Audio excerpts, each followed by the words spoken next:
प्यारे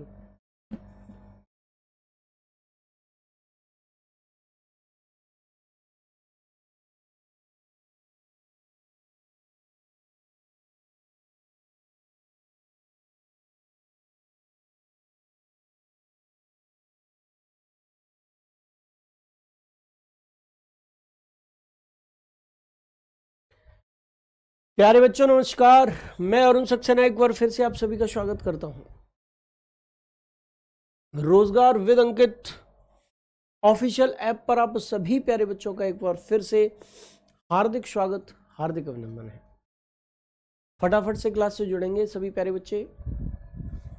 बहुत सारे बच्चे इस समय क्लास में लाइव भी आ चुके हैं। प्रदीप कुमार जी, सचिन शर्मा जी, नेहा दी, अवधेश यादव जी, दिगंबर कुमार जी, शीलू जी, अल्पा मौर्य जी, हरविलास बघेल जी, राहुल कुमार जी, विमल जी, आप सभी लोग इस समय क्लास में लाइव हैं। बहुत बहुत स्वागत, बहुत बहुत अभिनंदन आप लोगों का। जो नहीं आए फटाफट से आइए। जय बजरंगबली भैया, जय बजरंगबली। आप सभी को हार्दिक शुभकामनाएं। आज हनुमान जयंती पर्व की आप सभी को हार्दिक शुभकामनाएं। बेटा मैं एक टॉपिक आप लोगों को कराने जा रहा हूं पवन है आज की इस क्लास में। विंड्स टॉपिक इंपॉर्टेंट है और इस टॉपिक की शुरुआत हम लोग आज करने जा रहे हैं बच्चे। ठीक है जी, चलिए। तो सबसे पहले पवन नामक टॉपिक को जानने से पहले हम लोगों को जानना पड़ेगा कि वायु दाब क्या होता है, एयर प्रेशर क्या होता है।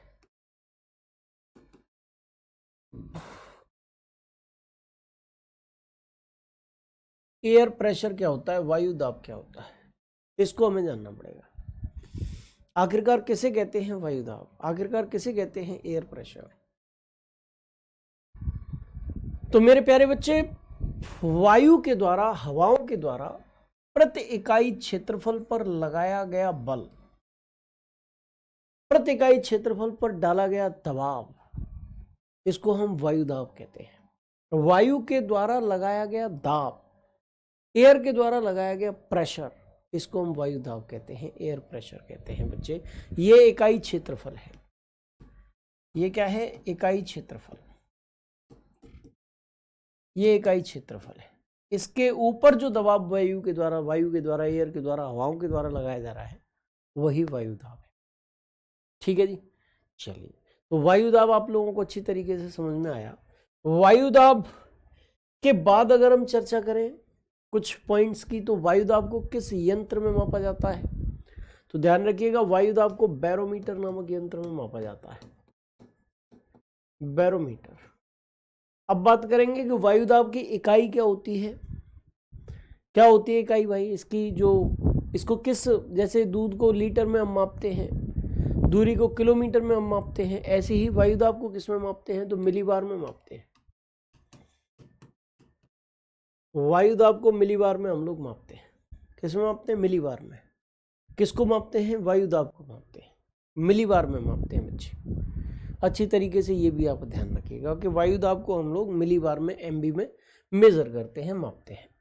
अच्छा, इसके बाद अगर हम चर्चा करें वायु दाब की बच्चे, तो पृथ्वी के ग्लोब पर समान वायु दाब वाले स्थानों को, पृथ्वी के ग्लोब पर समान वायु दाब वाले स्थानों को मिलाने वाली जो रेखा होती है, 20 MB यहाँ वायु दाब है, 20 MB यहाँ वायु दाब है, यहाँ भी 20 MB वायु दाब है।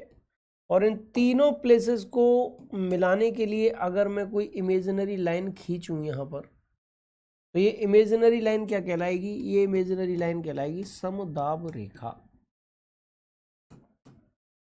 समदाब रेखा कहलाएगी, आइसो बार इसको कहा जाएगा। क्या कहलाएगा, ये क्या कहलाएगी, समदाब रेखा कहलाएगी। बोलो क्या कहलाएगी, आइसो बार कहलाएगी। बताओ प्यारे बच्चे क्या कहलाएगी, समदाब रेखा या आइसो बार के नाम से हम लोग इसको पुकारेंगे। अच्छी तरीके से आप देखिएगा, अच्छी तरीके से समझिएगा। चलो भाई, समदाब रेखा या आइसो बार हम इसको कहेंगे, ये भी तुम्हें समझ में आ गया।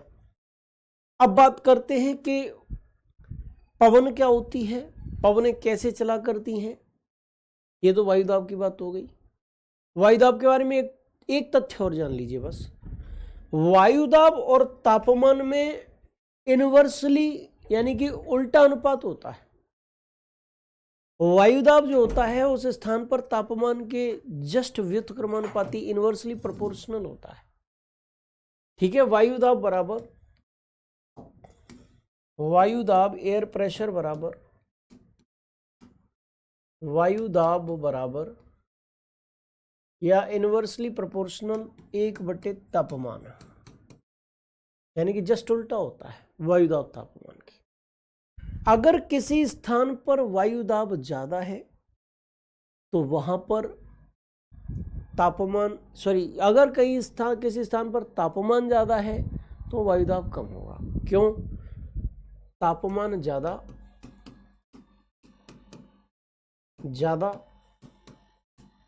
तो वायुदाब कम होगा। ऐसा क्यों? कि एक प्लेस है, गर्म धरातल है, वार्म सरफेस, गर्म धरातल, और इस गर्म धरातल के आसपास की हवा भी गर्म होगी। गर्म हवा हल्की होकर ऊपर उठेगी। कहां पर उठेगी? हल्की होकर ऊपर उठेगी। और जब हवा हल्की होकर ऊपर उठ जाएगी तो इस जमीन पर हवाओं के द्वारा लगाया गया बल क्या होगा? कम हो जाएगा। हवाओं के द्वारा डाला गया दाब क्या हो जाएगा? कम हो जाएगा। और इसीलिए यहां पर इस धरातल पर निम्न वायुदाब देखने को मिलेगा। लो एयर प्रेशर देखने को मिलेगा। क्या देखने को मिलेगा? लो एयर प्रेशर देखने को मिलेगा। निम्न वायुदाब देखने को मिलेगा। वायुदाब मतलब एयर प्रेशर, और तापमान मतलब होता है टेम्परेचर। ठीक है, टेम्परेचर। ठीक है जी। तो आपको अच्छी तरीके से ये चीज समझ में आ गई होगी। अच्छा, अगर कहीं तापमान कम है, टेम्परेचर लो है, लो टेम्परेचर, तो वहां पर क्या होगा? तो वहां वायुदाब ज्यादा होगा, यानी कि हाई एयर प्रेशर होगा यहां। ऐसा क्यों होगा?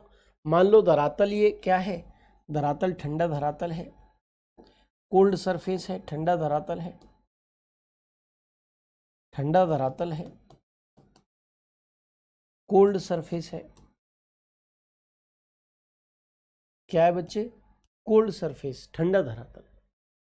अब धरातल ठंडा, आसपास की हवा भी ठंडी। ठंडी हवा कैसी होती है? भारी। और भारी हवा कहाँ बैठती है? जमीन पर बैठती है।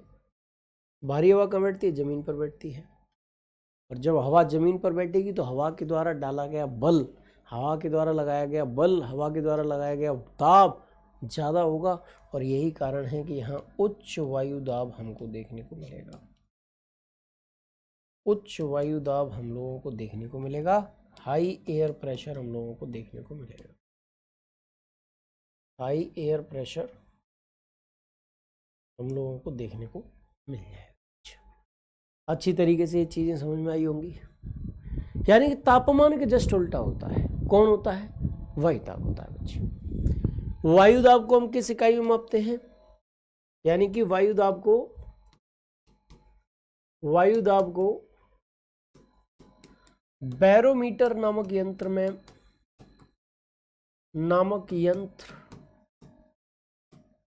यंत्र की सहायता से मापा जाता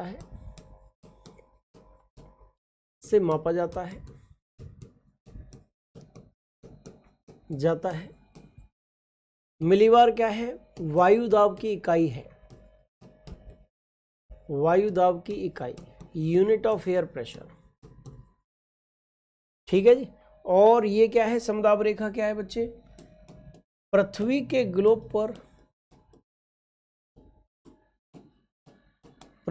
ग्लोब पर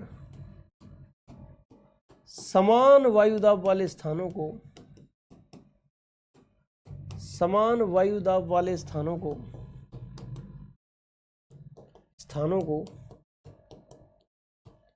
मिलाने वाली काल्पनिक रेखा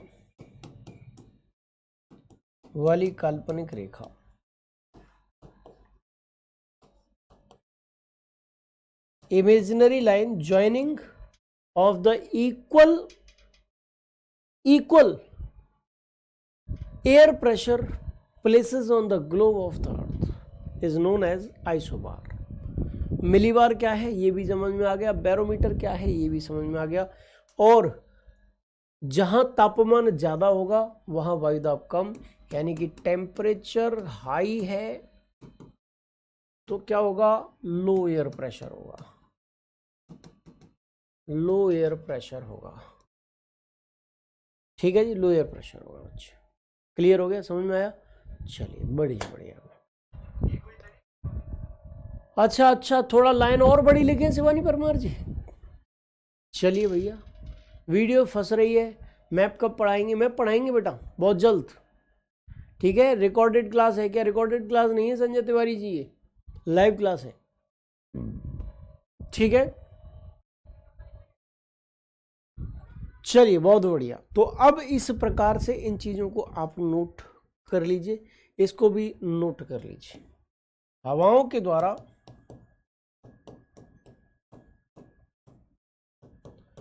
पृथ्वी के प्रति इकाई क्षेत्रफल पर, प्रति इकाई क्षेत्रफल पर लगाया गया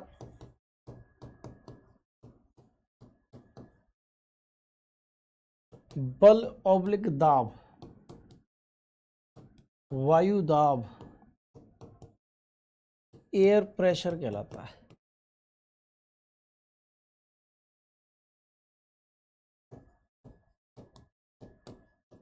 क्या कहलाता है? एयर प्रेशर, वायु दाब कहलाता है। कॉपी करो फटाफट से। गुरुजी आपका कोर्स खत्म होगा इस महीने के लास्ट तक लगभग, है ना? 2-4-5 दिन एक्स्ट्रा हो सकते हैं, बाद बाकी जल्द से जल्द खत्म करने का प्रयत्न करेंगे बच्चे। इसको, इस स्लाइड को आप कॉपी करेंगे। नेक्स्ट स्लाइड आपके सामने रख रहा हूँ। अब मैं पवनों की ओर आगे बढ़ रहा हूँ। पवनें क्या होती हैं, कितने प्रकार की होती हैं, ये सारी की सारी चीज़ें मैं आपको समझाने जा रहा हूँ। ठीक है, चलिए भाई बहुत अच्छा, आपने शायद ये कॉपी कर ली है स्लाइड ये वाली। नेक्स्ट स्लाइड ये है, फटाफट से इसको भी, स्लाइड को भी कॉपी कर लीजिए। आपको भी अनु मौर्य जी हनुमान जयंती की हार्दिक शुभकामनाएं। चलिए चलिए चलिए, इसको भी कॉपी कर लीजिए। ये पवन नामक टॉपिक भी इम्पोर्टेंट टॉपिक है, यहाँ से अक्सर कर एग्जाम में क्वेश्चंस जो है आपसे पूछे जाते रहते हैं। ठीक है जी, अक्सर कर एग्जाम में क्वेश्चंस पूछे जाते रहते हैं। ठीक है, इसको भी आप कॉपी कर लीजिए, स्लाइड को भी फटाफट से।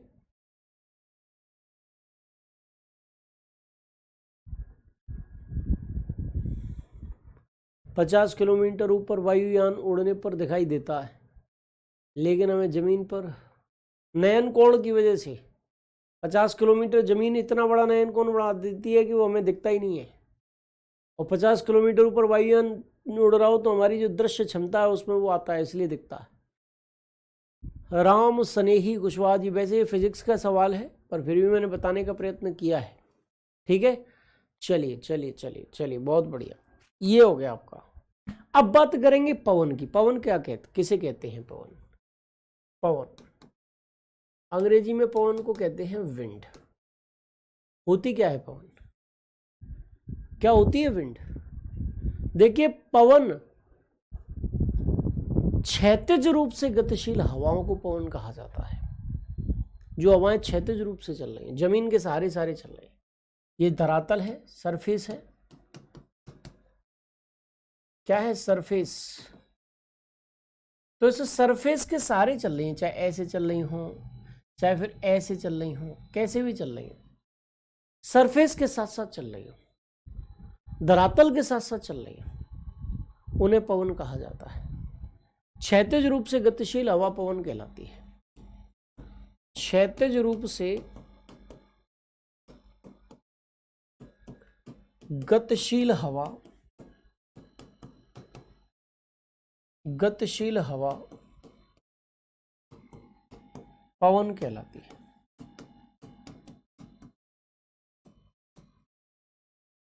Horizontally moving air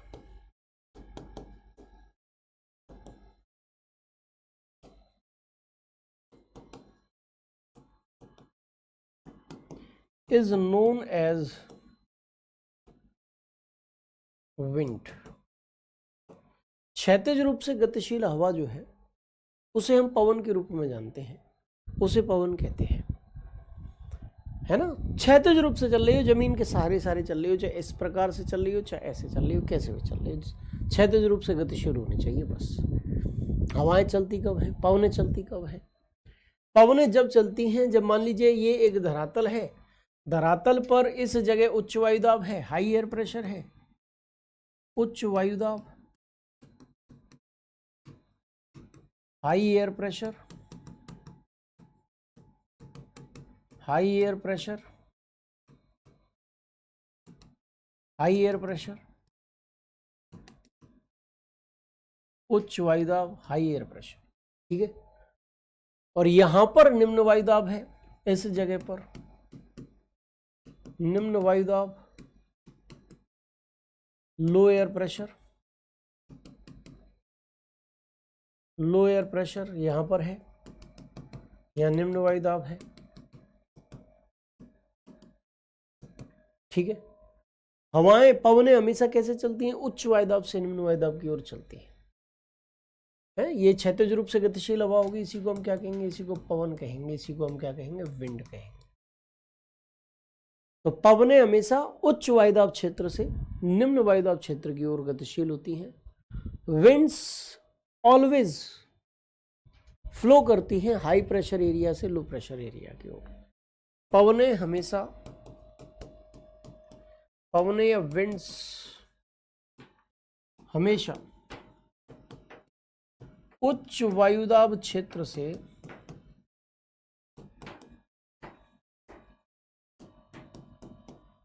high pressure zone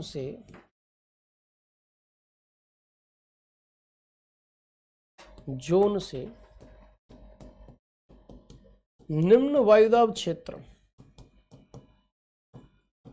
निम्न वायुदाब क्षेत्र, लो प्रेशर जोन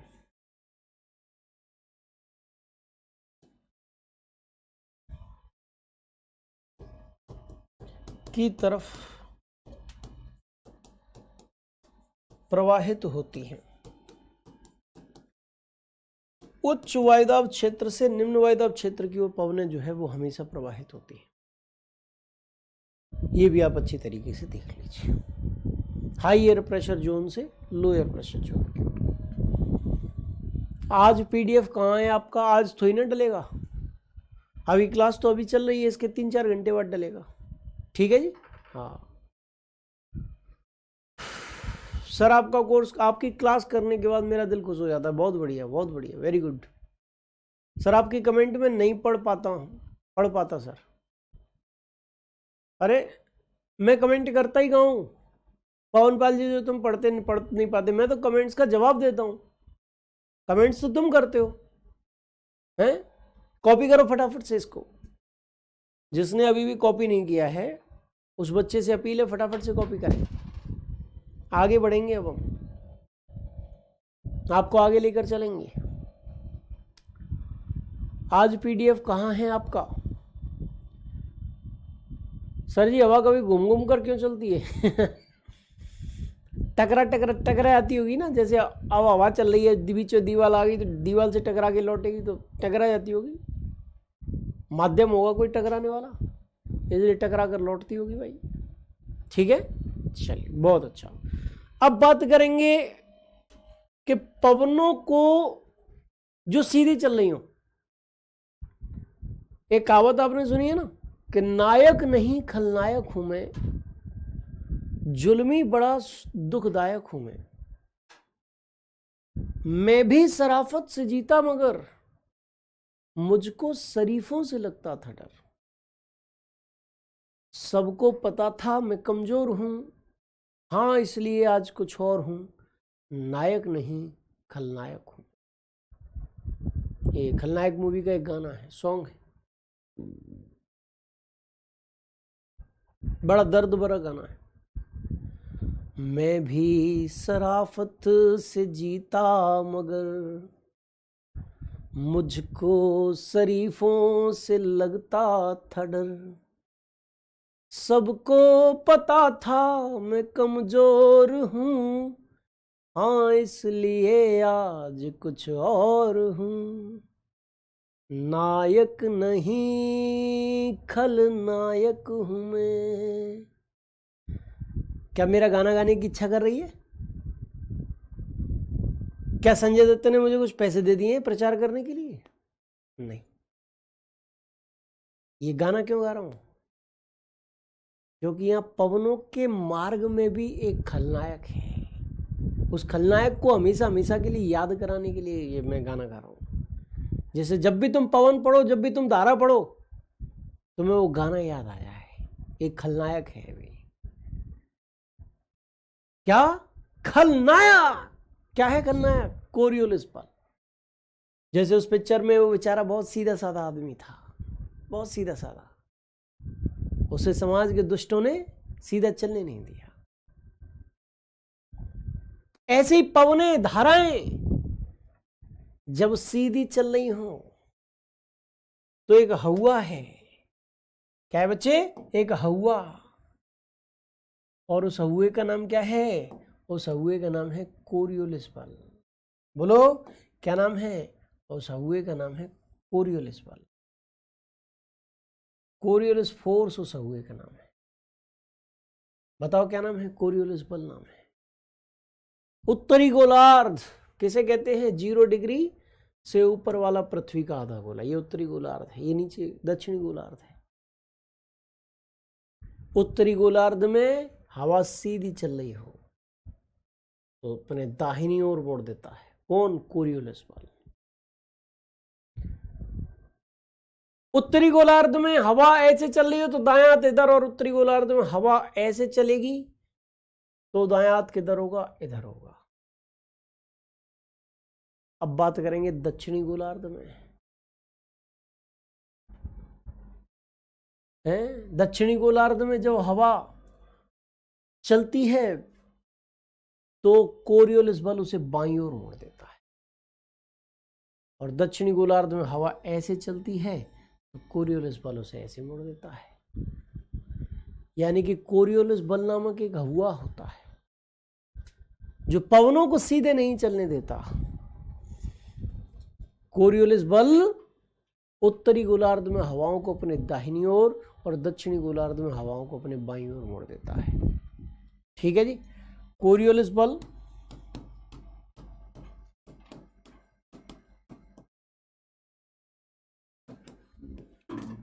उत्तरी गोलार्ध में नॉर्थ हेमिस्फीयर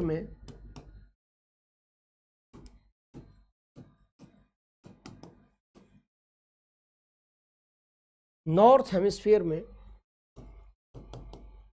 हवाओं को दाहिनी ओर, राइट हैंड साइड,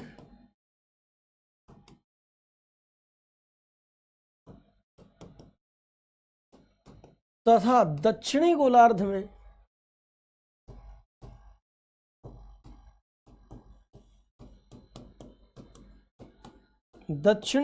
में south hemisphere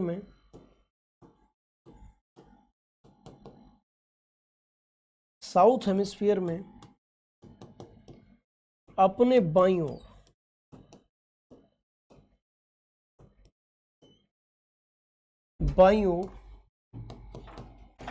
left hand side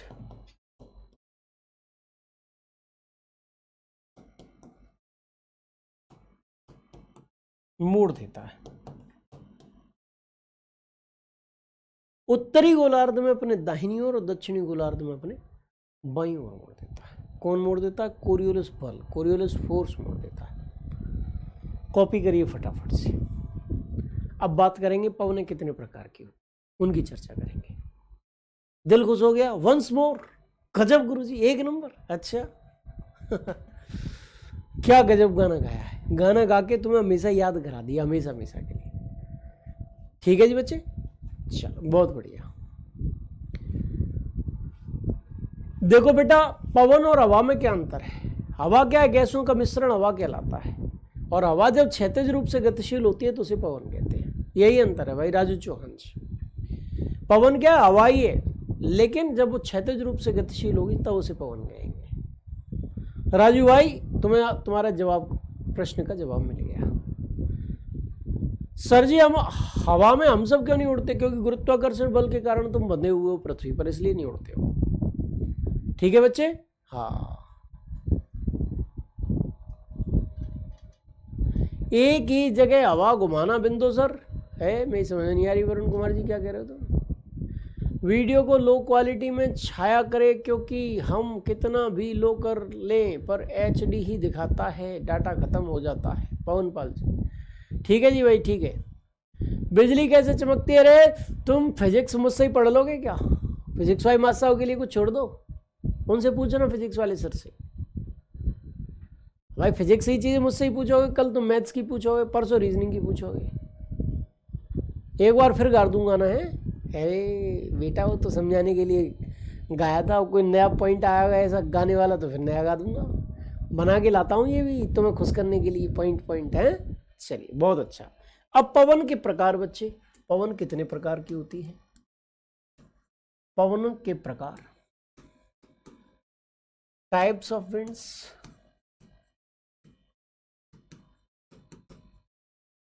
types of winds, पवनों के प्रकार। पवन के प्रकार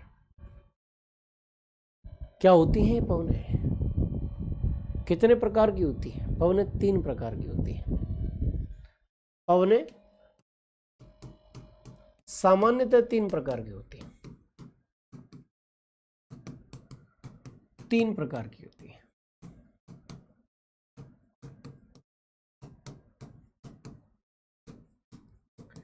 Generally there are 3 types of winds. There are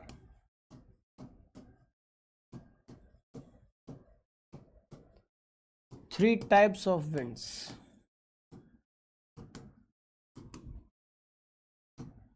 There are 3 types of winds. कौन कौन सी पवनें हैं? नंबर 1 पर कौन सी पवन आ रही है? नंबर 1 पर जो पवन आ रही है बच्चे, उस पवन का नाम है आपकी सनातनी पवनें। सनातनी पवनें अथवा ग्रहीय पवनें,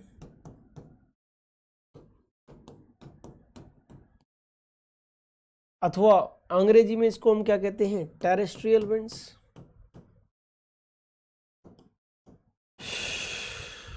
टेरेस्ट्रियल विंड्स, सनातनी पवनें, ग्रहीय पवनें, बहुत सारे अन्य नामों से भी इसको जाना जाता है। प्रचलित पवनें, स्थायी पवनें, स्थायी पवनें, स्थायी पवनों के नाम से कम पुकारा जाता है, इन्हें बादवागी नाम इसके ज्यादा पुकारे जाते हैं। ठीक है जी, ये पहला प्रकार है। दूसरा प्रकार क्या है? मौसमी पवन।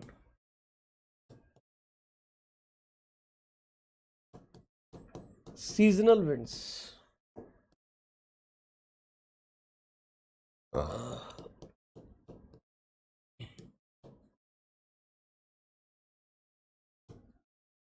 सीजनल विंड्स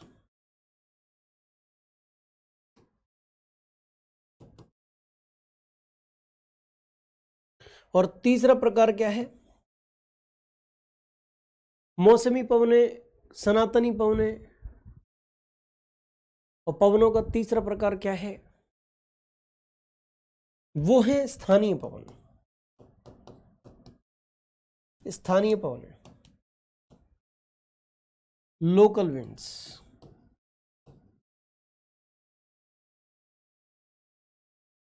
लोकल विंड्स 3 प्रकार की पवनें होती हैं।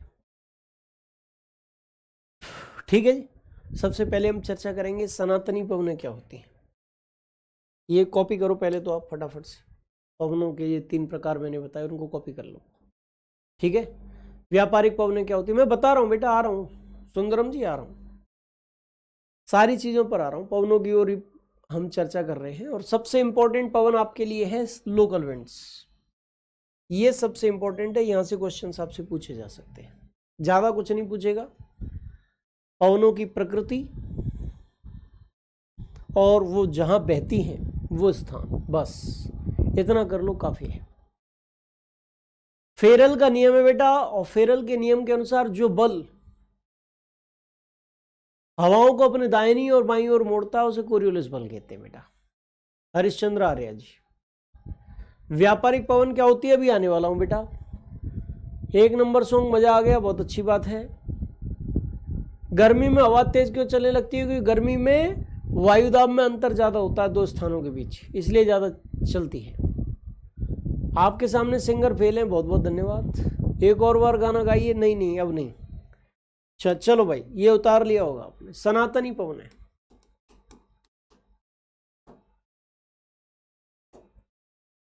सनातनी पवन है अथवा ग्रहीय पवन है। अंग्रेजी में टेरेस्ट्रियल विंड्स।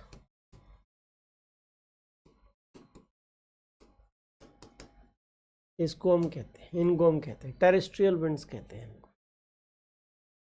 क्या होती हैं भाई? जो सालों भर एक ही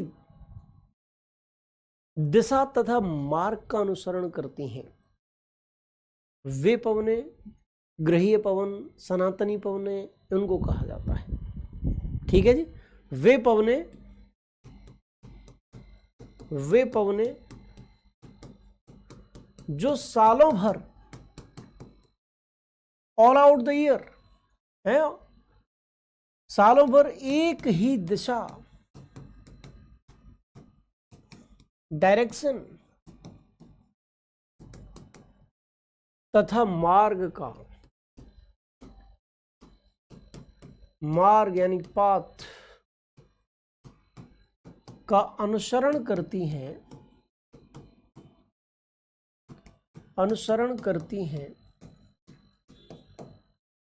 सनातनी पवनें कहलाती हैं, अथवा ग्रहीय अथवा भूमंडलीय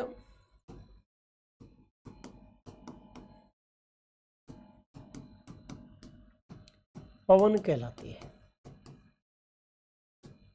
ठीक है जी। उनको हम कहते हैं सनातनी पवनें, ग्रहीय पवनें, भूमंडलीय पवनें, टेरेस्ट्रियल विंड्स, उनको हम कहते हैं बच्चे। ठीक है जी। समझ में आया कि नहीं आया? क्लियर हुआ कि नहीं हुआ? अच्छा, सनातनी पवनें पुनः 3 प्रकार की होती हैं। सर ये 2 पवनें या इनको किसी और नाम से नहीं पुकारा जाता? बहुत सारे अन्य नाम भी हैं। भूमंडलीय पवन, स्थायी पवन, ग्रहीय पवन, सनातनी पवन, एक ही चीज के नाम है। पवन एक ही है, नाम बहुत सारे। जैसे गणेश जी का नाम है लंबोदर, ऐसे इन स्थायी पवनों के बहुत सारे नाम हैं जो मैं आपको बता रहा हूं। अब ये स्थायी पवनें कितने प्रकार की होती हैं? स्थायी पवनें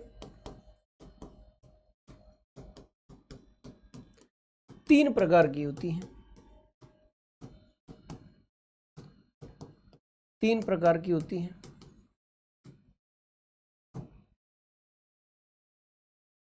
अब वो 3 प्रकार कौन कौन से हैं? वो है व्यापारिक पवन,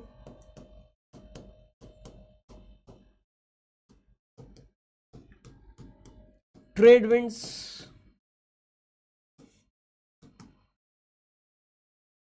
दूसरा है पछुआ पवने,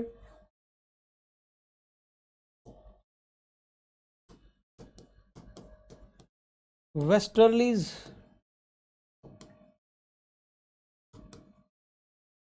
और तीसरी है ध्रुवीय पवने।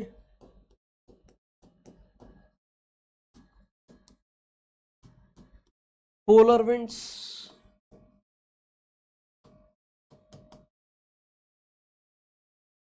तीन प्रकार की पवनें होती हैं।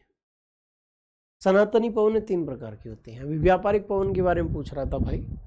व्यापारिक पवन कौन सी है? तो ये स्थायी पवन है बच्चे। सालों भर की दिशा तथा मार्ग का ही अनुकरण करती हैं, अनुसरण करती हैं। बताओ फटाफट से, कॉपी कर लो फटाफट से, बताओ नहीं, कॉपी करो फटाफट से। ठीक है जी। सर मैं देवघर से हूँ। भाई वाह, बहुत बढ़िया आदित्य कुमार सिंह जी। आज तक कभी कमेंट नहीं जाता, जाता है मुकुल कुमार जी, तुम्हारा भी जाता है। इसका नाम किसने दिया था? नाम सर इतना तो हमारा भी नाम नहीं है। पवनों को अलग अलग नाम से पुकारा गया यार, तुम्हारे नाम इतने नहीं है तो उसमें मैं क्या करूँ ये बताओ? रखवाओ अपने पिताजी से। कहो तो एक आध दो मैं छांट दूँ, क्यों? कहो तो तुम्हारे एक आध दो नाम मैं छटवा दूँ। सबसे भाई वाह, अमर सिंह जी ने देखो कितना गजब का प्रश्न पूछा है। सबसे ज्यादा पवन किस स्टेट में चलता है? वाह, उत्तर प्रदेश, मध्य प्रदेश, पश्चिम बंगाल, कहाँ सबसे ज्यादा पवनें चला करती हैं ये बताओ? बेवकूफ, हवा हर समय चलती रहती है। अगर हवा फ्लो नहीं करेगी तो तुम सांस कैसे लोगे? हवा हमेशा चलती रहती है, रुकती नहीं है कभी हवा। बस ये है कि हाँ भाई कभी तेज चलती है, कभी ठंड हल्की चलती है। तेज चलती है तो पत्ते हिलते हैं, तुम्हें महसूस हो जाती है कि हाँ भाई हवा चल रही है। और तेज नहीं चलती, पत्ते कम हिलते हैं तो तुम्हें महसूस नहीं हो पाता कि भाई हवा चल रही है कि नहीं चल रही है। ठीक है जी। हाँ, स्थायी पवन में कौन कौन से पवन है? 2 नंबर वाला समझ में नहीं आ रहा। पछुआ पवन है 2 नंबर वाला, वेस्टर्लीज अंग्रेजी में हम इसको कहते हैं। ठीक है जी, चलिए बहुत अच्छा। तो इस प्रकार से बच्चे ये तो हो गई आपकी स्थायी पवनें। अब स्थायी पवनें पृथ्वी के ग्लोब पर कहां कहां पर मिलती हैं? देखो कुछ वायुदाब पेटियां हैं। सबसे पहले मुझे अगर स्थायी पवनों को कराना है तो कुछ एयर प्रेशर बेल्ट्स के बारे में जानकारी करनी होगी आपको। और वो एयर प्रेशर बेल्ट्स कुछ इस प्रकार हैं, देखिए।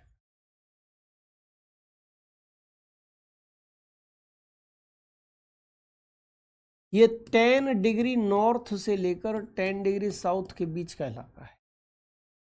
इसे कहते हैं विषुवत रेखीय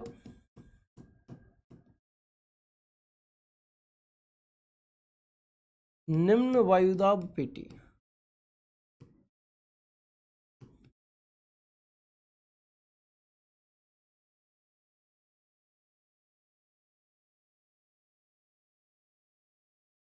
equatorial low air pressure belt. ठीक है। अच्छा, इसके ऊपर उत्तरी गोलार्ध में और इसके नीचे दक्षिणी गोलार्ध में भी ये 23.5 डिग्री नॉर्थ है और इसके ऊपर 35 डिग्री नॉर्थ है। 35 डिग्री नॉर्थ, इधर भी 23.5 डिग्री नॉर्थ और 23.5 डिग्री साउथ, सॉरी नॉर्थ नहीं, 23.5 डिग्री साउथ, इधर 35 डिग्री साउथ। इसमें क्या है? इसमें मिलेगी आपको उपध्रुव उपोष्ण उच्च वायुदाब पेटी। वायुदाब पेटी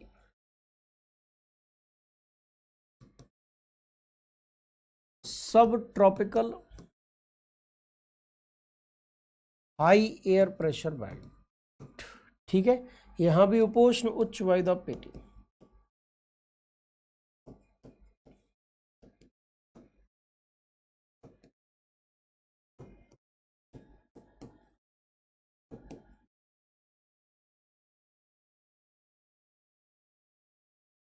सब tropical high air pressure belt. ठीक है जी बच्चे, यहां पर ये ध्रुवीय क्षेत्र है, ये वाला क्षेत्र भी ध्रुवीय क्षेत्र है।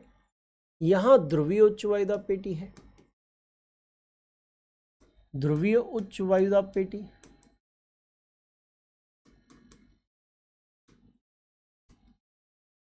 Polar high air pressure belt.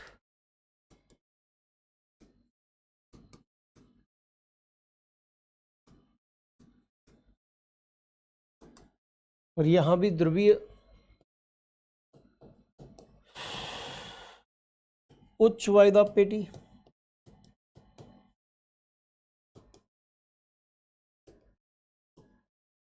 Polar high air pressure belt.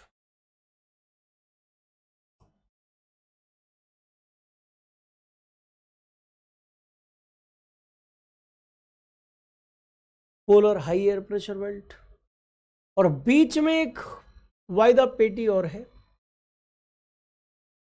45 degree north से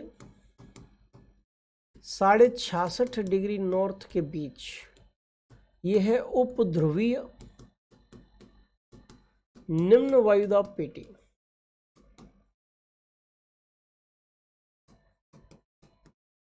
सब पोलर लो एयर प्रेशर बेल्ट।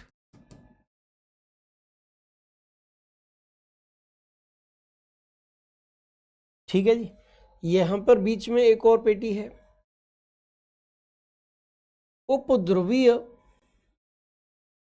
यहां भी 45 डिग्री साउथ से, ये साउथ है, 45 डिग्री साउथ से 66.5 डिग्री साउथ के बीच उपध्रुवीय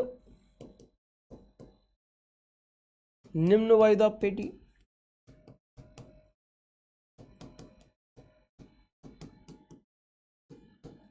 सब पोलर लो एयर प्रेशर बेल्ट। अच्छा, तुम्हें एक चीज समझ में नहीं आ रही होगी, प्रेशर बेल्ट्स बनी कैसे है? प्रेशर बेल्ट्स कहाँ कहाँ पाई जाती हैं, कितने कितने अक्षांशों के बीच है, तो पता चलेगी। बनी कैसे ये समझ में नहीं आ रही होगी। सर इतना डिटेल से पहली बार पढ़ रहा हूँ भाई। बहुत बढ़िया बात है राहुल कुमार जी, अच्छी बात है, पढ़ना चाहिए। देखो मेरे प्यारे बच्चे, विषुवत रेखीय क्षेत्रों में सूर्य की किरणें हमेशा लंबवत चमकती हैं। धरातल गर्म रहता है, हमेशा गर्मी की ऋतु रहती है। हवाएं गर्म व हल्की होकर ऊपर उठ जाती हैं। कल ही मैंने बताया था गर्म हवा कैसी होती है, हल्की। आज भी मैंने बताया था गर्म हवा कैसी होती है, हल्की। गर्म हवा हल्की होकर ऊपर उठ गई, ऊपर उठकर दो दिशाओं में बट गई, आधी उत्तरी ध्रुव की ओर, आधी दक्षिणी ध्रुव की ओर। और ऊपर उठते समय और इधर उधर जाते समय हवा हो गई ठंडी, और ठंडी व भारी होकर हवा नीचे बैठने लगी। और यही कारण है कि यहाँ पर तो उच्च वायुदाब क्षेत्र बन गया, और जहाँ से हवा ऊपर उठी है वहां पर वायुदाब कैसा हो गया, हवाओं के द्वारा लगाया गया बल कैसा हो गया, कम, और यहाँ निम्न वायुदाब क्षेत्र का निर्माण हो गया। यहाँ पर निम्न वायुदाब क्षेत्र का निर्माण हो गया, यहाँ उच्च वायुदाब क्षेत्र का निर्माण हो गया। ऐसा किस लिए हो रहा है, जरा एक और बार देखो। ये इक्वेटोरियल लो एयर प्रेशर क्षेत्र है, सॉरी इक्वेटोरियल रीजन है। यहां वर्ष भर गर्मी की ऋतु पड़ती है, हवा भी गर्म व हल्की होकर ऊपर उठती है। ऊपर उठकर दो दिशाओं में जाएगी, बटेगी, और दो दिशाओं में बटकर, जैसे ही दो दिशाओं में बटेगी, चलते चलते वो कैसी होगी, ठंडी, ठंडी व भारी होकर जमीन पर बैठती है। जहां पर वो जमीन पर बैठ रही है वहां उच्च वायुदाब क्षेत्र बन रहा है, और जहां से हवा ऊपर उठ रही है वहां निम्न वायुदाब क्षेत्र का निर्माण हो रहा है। अच्छा मेरे प्यारे बच्चे, एक चीज और बताओ कि ये ध्रुवीय क्षेत्र है, यहाँ वर्ष भर क्या जमी रहती है, बर्फ। धरातल ठंडा रहता है। ठंडी हवा भारी कैसी होती है, ठंडी हवा कैसी होती है, भारी, और भारी होकर कहाँ बैठेगी, जमीन पर बैठेगी। हवा कहाँ बैठेगी, जमीन पर। तो जाहिर सी बात है यहाँ हाई एयर प्रेशर का निर्माण होगा, हाई एयर प्रेशर जोन, जिसे उच्च वायुदाब क्षेत्र कहते हैं। अच्छा, यहाँ भी उच्च वायुदाब, यहाँ भी उच्च वायुदाब। कुछ पवनें इस उच्च वायुदाब से इधर की ओर चलती होंगी, और कुछ पवनें इस उच्च वायुदाब क्षेत्र से इधर की ओर चलती होंगी, क्योंकि पवनें हमेशा उच्च वायुदाब क्षेत्र से निम्न वायुदाब क्षेत्र की ओर ही चलती हैं, चल रही हैं। और अपेक्षाकृत ये हवा जहां से जो चल रही है वो अपेक्षाकृत कैसी है, गर्म, और यहां से ध्रुवीय क्षेत्रों से जो हवा चल रही है वो अपेक्षाकृत कैसी है, ठंडी। और ये गर्म और ठंडी हवा आपस में टकराकर इन क्षेत्रों में ऊपर उठ जाती है, और यहां पर निम्न वायुदाब क्षेत्र का निर्माण हो जाता है। सेम कंडीशन यहाँ है, यहां से ध्रुवीय क्षेत्रों से ठंडी हवा और उपोष्ण उच्च वायुदाब क्षेत्रों से अपेक्षाकृत गर्म हवा चली, दोनों एक दूसरे से टकराई, टकराकर ऊपर उठ गई, जमीन पर निम्न वायुदाब क्षेत्र का निर्माण हो गया, लो एयर प्रेशर बेल्ट का निर्माण हो गया।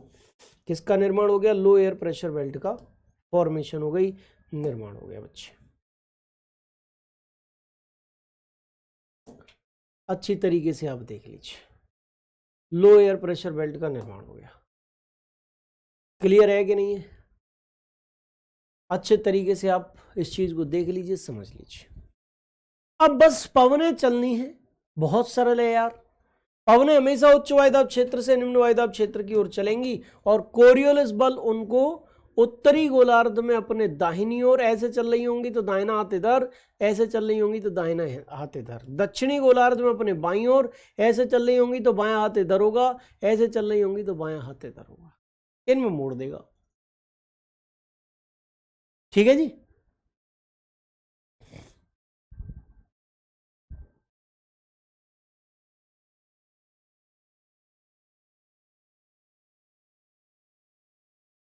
चलिए सौरभ कुमार जी, आर्मी में सिलेक्शन हो गया था, बहुत बढ़िया। अब मेरे प्यारे बच्चे हम लोग बात करेंगे कि उच्च वायुदाब क्षेत्र किधर है, ये उच्च वायुदाब क्षेत्र किधर है ये, और निम्न वायुदाब क्षेत्र किधर है, इधर। हवा कुछ ऐसे चलनी चाहिए, यहां पर उत्तरी गोलार्ध है, विषुवत रेखा से ऊपर वाला क्षेत्र है, ऐसे हवा चल रही है, मुड़ेगी किधर, इधर। तो मुड़ने के कारण हवाएं कैसे चलने लग जाएंगी, कुछ इस प्रकार से चलनी चाहिए हवा उच्च वायुदाब क्षेत्र से निम्न वायुदाब क्षेत्र की ओर सीधे सीधे, लेकिन वो क्या हो जाएंगी, वो डाइवर्ट हो जाएंगी कुछ इस प्रकार से। इस क्षेत्र में हवा कैसे चलनी चाहिए, यूं चलनी चाहिए, ऐसे ऐसे करके यूं चलनी चाहिए। लेकिन दक्षिणी गोलार्ध में हवा कैसे चल रही है, ऐसे, किधर मुड़ेंगी, इधर। यानी कि हवाएं कुछ इस प्रकार से चलने लगेंगी, ऐसे। और वे पवनें जो दोनों गोलार्धों में, वे पवनें जो दोनों गोलार्धों में उपोष्ण उच्च वायुदाब क्षेत्र से विषुवत रेखीय निम्न वायुदाब क्षेत्र की ओर चल रही हैं, उपोष्ण उच्च वायुदाब क्षेत्र से विषुवत रेखीय निम्न वायुदाब क्षेत्र की ओर चल रही हैं, उन्हें व्यापारिक पवन कहा जाता है। क्या है जी, व्यापारिक पवन है, ट्रेड विंड्स ये हैं। ये क्या है, व्यापारिक पवन है, ट्रेड विंड्स हैं ये, trade winds, trade winds, trade winds व्यापारिक पवन है। और वे पवने जो दोनों गोलार्धों में, वे पवने जो दोनों गोलार्धों में उपोष्ण उच्च वायुदाब क्षेत्र पेटी से उपद्रवीय निम्न वायुदाब पेटी की ओर, उपोष्ण उच्च वायुदाब पेटी से उपद्रवीय निम्न वायुदाब पेटी की ओर चलती हैं। चलनी कैसे चाहिए, यहां पर कुछ ऐसे चलनी चाहिए, इस प्रकार उत्तरी गोलार्ध में ऐसे मुड़ेंगी, कैसे, ऐसे मुड़ेंगी। कैसे चलने लग जाएंगी, कुछ ऐसे चलने लग जाएंगी, कुछ ऐसे चलने लग जाएंगे, ऐसे करके, ऐसे। उपोष्ण उच्च वायुदाब पेटी से उपद्रवीय निम्न वायुदाब पेटी की ओर चलनी चाहिए। ठीक है जी। चलनी कैसे चाहिए थी, ऐसे, यूं चलनी चाहिए थी। और किधर मुड़ेंगी, इधर की ओर मुड़ेंगी, क्योंकि ये दाहिना हाथ, वो सॉरी दक्षिणी गोलार्ध है, ऐसे मुड़ेंगी। तो यहां पर ये कैसे चलने लग जाएंगी, कुछ इस प्रकार से चलने लग जाएंगी, कुछ इस प्रकार से चलने लग जाएंगी।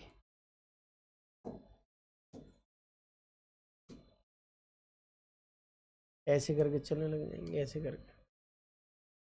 इन्हें क्या कहेंगे, इन्हें पछुआ पवन कहेंगे। बताओ बच्चे क्या कहेंगे इनको, पछुआ पवन कहेंगे, पछुआ पवन है, वेस्टर्लीज, वेस्टर्लीज ये भी पछुआ पवन है, वेस्टर्लीज। ठीक है। अच्छा, इस क्षेत्र में हवा कहां से चलेगी, उच्च वायुदाब क्षेत्र ऊपर है, निम्न वायुदाब क्षेत्र नीचे है। हवा कैसे चलेगी बच्चे, ऐसे करके चलेगी, यूं, हाई एयर प्रेशर जोन से लो एयर प्रेशर जोन की। अब हवा अगर उत्तरी गोलार्ध में ऐसे चल रही हो तो मुड़ेगी किधर, इस तरफ मुड़ेगी। कैसे चलने लगेंगी, कुछ ऐसे करके हवाएं चलने लगेंगी, ऐसे करके।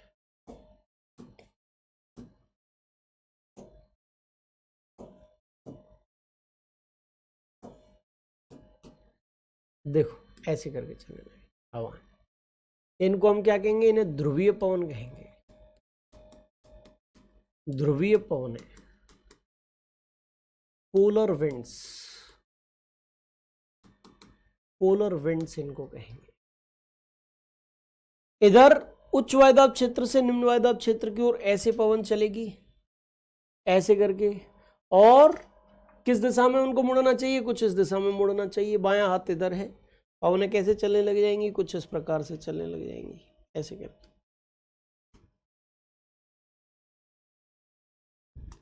पवनें कैसे चलने लग जाएंगी, ऐसे करके चलने लग जाएंगी, यूं। ठीक है। और इनको भी हम क्या कहेंगे बच्चे, इनको भी हम ध्रुवीय पवन कहेंगे।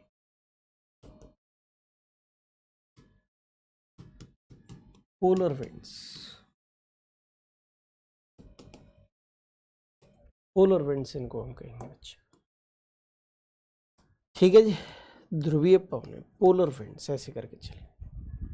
ये 3 प्रकार की पवनें हैं, व्यापारिक पवन, पछुआ पवन और ध्रुवीय पवन। तीनों प्रकार की पवनें सालों भर एक ही दिशा या मार्ग का अनुसरण करती हैं, इसीलिए ये स्थायी पवनें हैं बच्चे। कोरियोलिस बल इनको मोड़ता है। आप इसको कॉपी भी कर सकते हैं, PDF पर भी ये मिल जाएगा आपको इमेज। कलम मानसूनी, जो मौसमी पवनें हैं और जो स्थानीय पवनें हैं उन पर चर्चा करेंगे, वो बहुत इंपॉर्टेंट टॉपिक है। स्थानीय पवनों से क्वेश्चन आ सकते हैं, इनके बारे में आपको एक सामान्य जानकारी देनी थी। चूँकि पवनें मुझे करानी थी, इसीलिए तीनों प्रकार की पवनों के बारे में सामान्य जानकारी देना जरूरी था। इधर मैंने आपको वायुदाब पेटियाँ भी समझा दी, कौन सी वायुदाब पेटी किन अक्षांशों के मध्य पड़ती है और क्यों पड़ती है। ठीक है जी। हाँ, रोअरिंग 40 अमित भाई कह रहा है दक्षिणी गोलार्ध में ये जो पछुआ पवनें है ना, क्योंकि वहाँ स्थलखंड की कमी है, जलमंडल ज़्यादा है, तो एकदम फास्ट स्पीड से चलती है।